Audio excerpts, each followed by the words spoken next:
My name is Mihalcik. I'm going to talk about how to cook a chicken today, but I just want to tell you a couple things about myself since I don't know a lot of you. Don't know how to use my computer either. So I'm from a little town in Florida. It's called Niceville. It's a real city with real Google results, and it's on the map. It's got a Wikipedia page, and our claim to fame is the Boggy Bayou Mullet Festival. It's an annual celebration of the mullet, the fish, and honored the mullet here.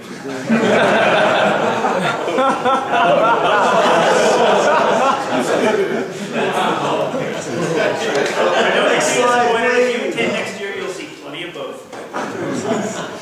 So, if I have any time left, about the chicken.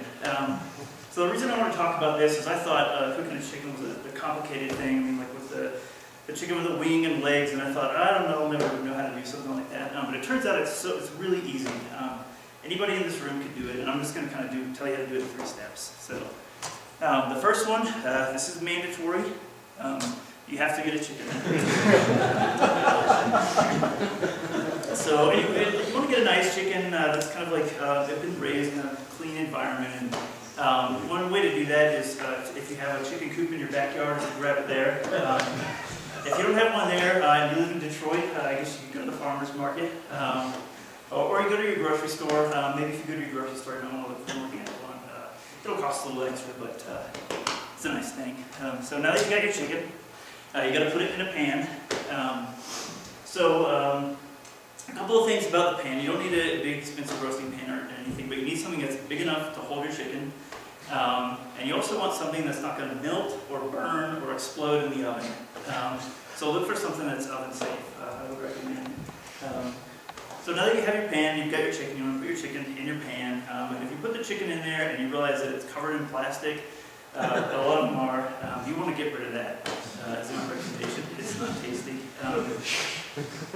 So once you get it out of the wrapper, you might want to throw it in the sink and kind of rinse it off. Hold it up, get it wet, and then you flip it over to the other side. There's a hole in it. That's called the cavity. Just rinse that thing out too, and throw some paper towels on it.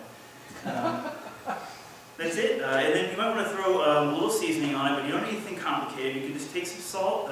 Kosher salt's real good. Just get like kind of a fat 3 fingers of it. Drop it on the top, flip it over, drop it in the cavity, do some pepper. And that's it. There's a lot of other things you can do, but you don't need it. If you throw salt and pepper on this thing, it's going to be great. So yeah, you get your chicken, it's in the pan. Final step, apply heat. No, the final step is eat it. Also mandatory. I use for this step an oven because I have one in my kitchen. I set it to 425 degrees Fahrenheit. Throw the chicken in there for about 50 minutes to an hour.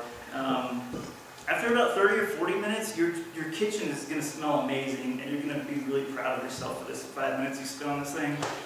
It's my favorite part of it, so try it just for that.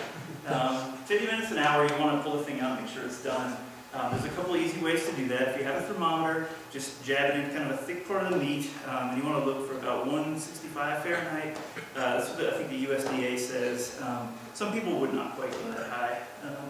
So if you don't have a thermometer, the other thing you can do is where the kind of the chicken's leg meets the body, just make a quick cut there and some juices are going to flow out. What you want to see is clear, right? If it's cloudy, throw it back in for 10 minutes. So now your chicken's cooked, and if you want to start eating it right away, you can, but I would recommend waiting for 2 reasons. One is that it's way too hot. And the other one is, if you start cutting into the meat right now, a lot of the moisture that's in there is just going to kind of shoot out, but if you give the chicken a chance to cool down, it'll hang on to that, and you won't eat a dry chicken. So that's it. Enjoy your meat.